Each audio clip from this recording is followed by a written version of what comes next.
McDonnell Douglas DC3 was carrying American troops into decidedly unfriendly zones in World War II.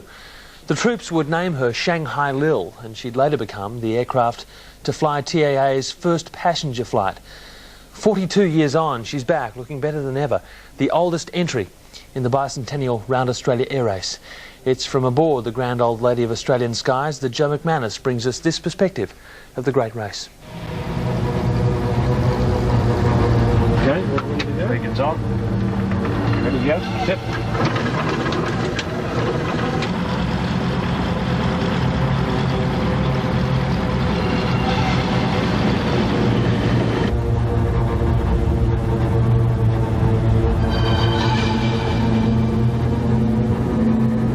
It's been called the greatest aviation spectacle in history, the Great Bicentennial Air Race. More than 100 aeroplanes from around Australia and around the world circumnavigating this massive island continent.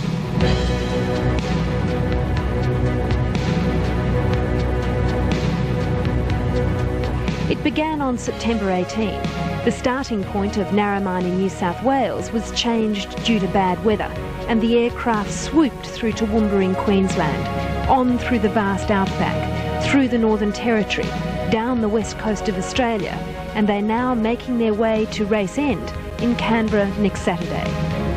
Each day, pilots, navigators and lucky passengers are up before dawn, grabbing a last cup of coffee, getting route details for the day and attending roll call. 10, 11, 12, 13, 14, 15, 16, 18.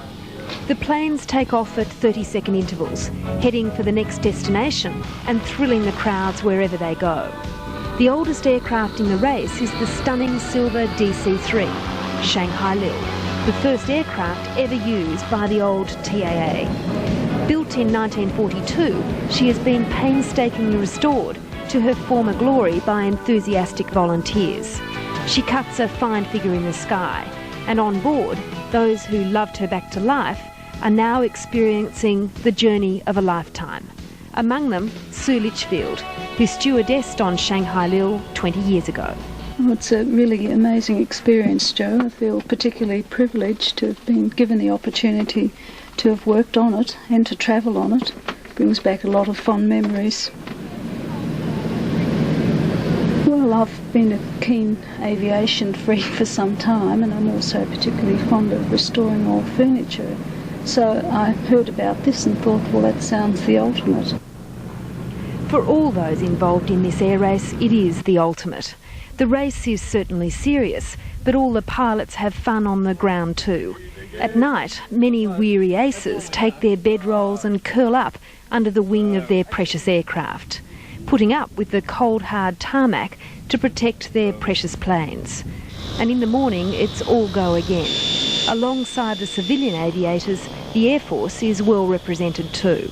It's fantastic, Joe. It's for me anyway, it's an experience of a lifetime.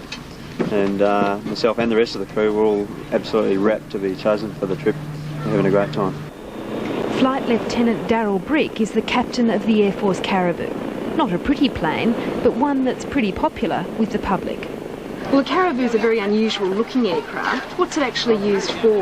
Well, it's a short-haul tactical transport aircraft. We take anything from paratroopers to cannons to fully laden Land Rovers and trailers on the back. It's a short-haul tactical aeroplane. The Air Force is pretty well represented here. How do you think they're going to go in the race? Joe, that's a bit of a tight question. At the moment we're holding our own, but you know, I'd like to emphasise that we're not sort of here to really get in there and try and tear the place apart. We're in it here to further our experience and also to try and foster a bit of a relationship with the civilian aviation world. But you know, we're doing okay. And you're having fun? I'm having a lot of fun. It's great. The aircraft in this fantastic bicentennial air race come in all shapes and sizes, from the tiny 200-pound two-seater Very Easy you see behind me to the magnificence of that grand old lady of the skies, 7 tonnes of DC3. The captain of that DC3 is Australian Airlines chief pilot Dave Wiltshire. He, like Sue Litchfield, knows Shanghai Lil well. Last time I flew it, this, apart from since the restoration, was in New Guinea in 1967. This is our first aircraft, Joe. The aircraft that operated their first flight on the 9th of September in '46. So that was the start of TAA. What's the difference between this old girl and the jets that you fly today? The speed, I think, Joe, would be the best thing to say there. What's the difference? Oh, this is basic. Going back to basics now, it's we don't have any of the fancy or modern equipment and avionics that you have in the jets. It is really a basic aircraft. How much faster do modern day jets go? Well, let's just say that in the 727 you fly at 0.8 of the speed of sound, and this one is about 145 knots. No comparison. No comparison. She may not move like greased lightning, but Shanghai Lil is a comfort ride. And some of the other pilots could afford to be cheeky with her, having a little fun at 2,000 feet.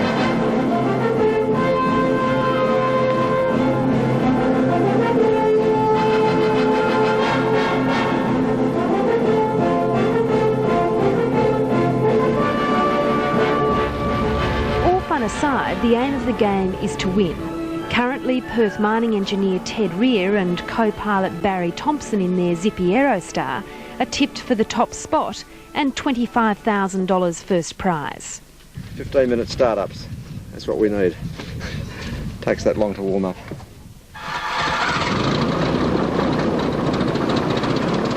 It's fairly tough at the moment, but we're enjoying it.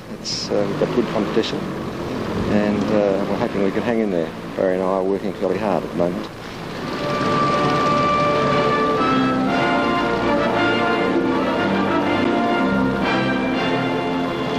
The 350 plus people involved in this history-making race are all working hard. Some of them play hard too, but win, lose or draw, every single one of them will have seen some of the most spectacular scenery in the country, will have been part of a once-in-a-lifetime experience, and in the end, all of them will be Top Guns.